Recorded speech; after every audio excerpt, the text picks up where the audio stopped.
Well, there's a story out there of an alleged robbery by a 15-year-old, obviously unnamed because he's so young, that robbed a convenience store to fund his ambitions, and the ambitions were to fight a jihadist war.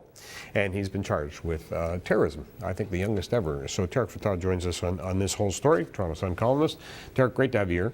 Let's just go through the story, because he robs the convenience store because he wants to get out of this country. And he said something interesting. He says it was sinful for a Muslim like him to live in a non-Muslim country.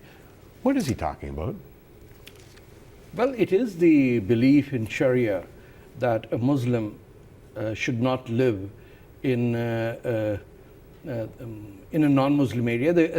The borderline is the House of Islam, Darul Islam, versus the House of War, which is the non-Islamic world.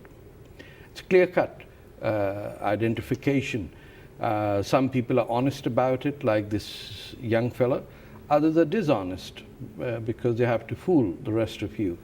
But anyone who believes in Sharia law will adhere to this, because it's written.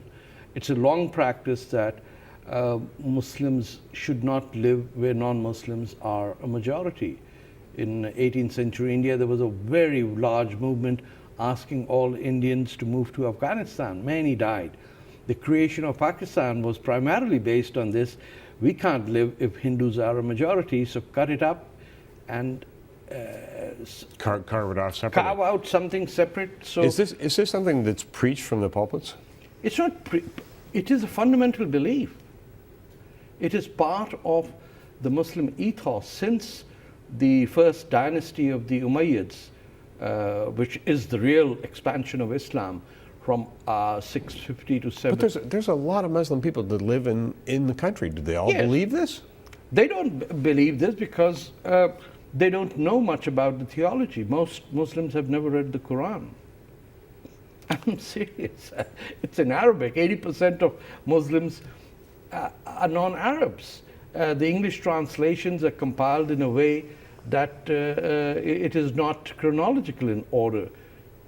And therefore, the clerics would say, you don't understand it because you are not really a religious person.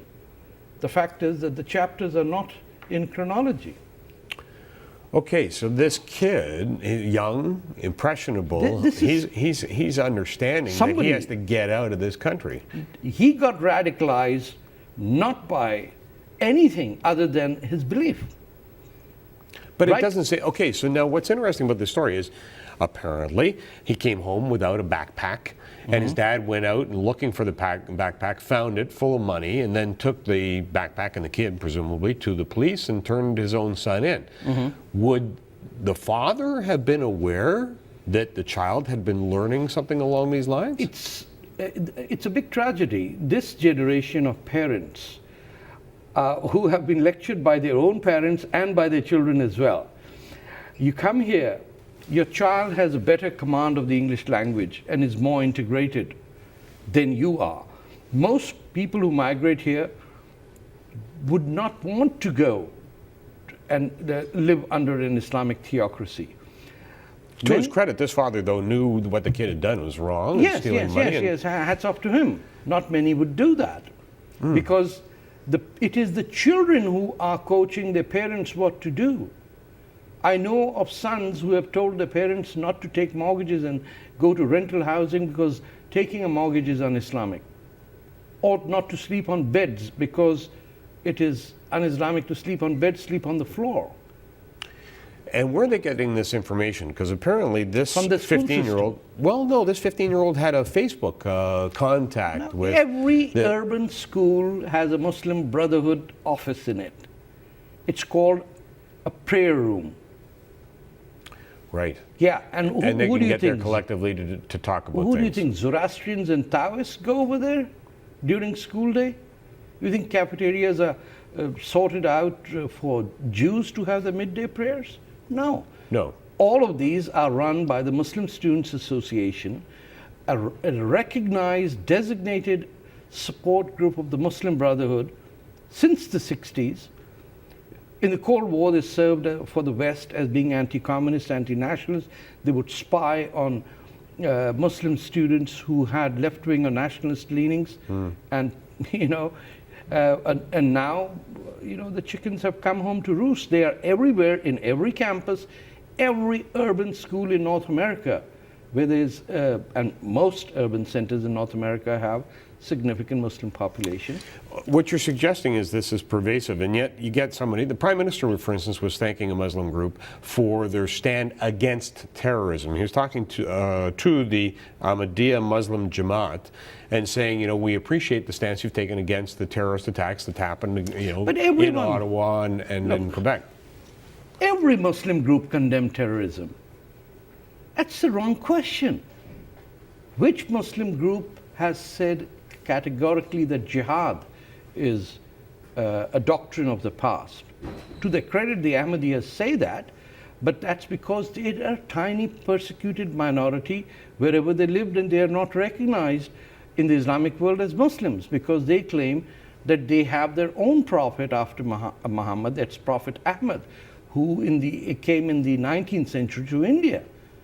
Oh, so they're almost like a separate sect?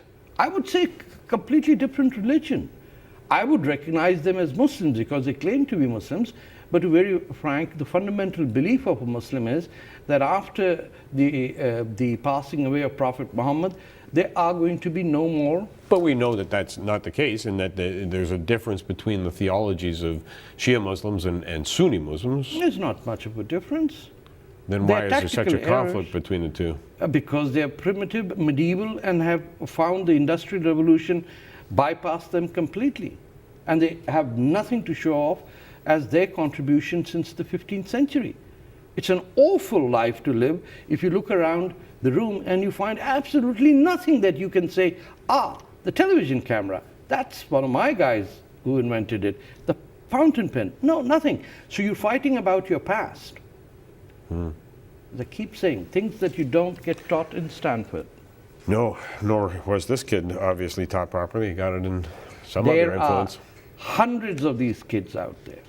Yeah, very young too, 15. Tarek, always a pleasure. Thank you. Joining us.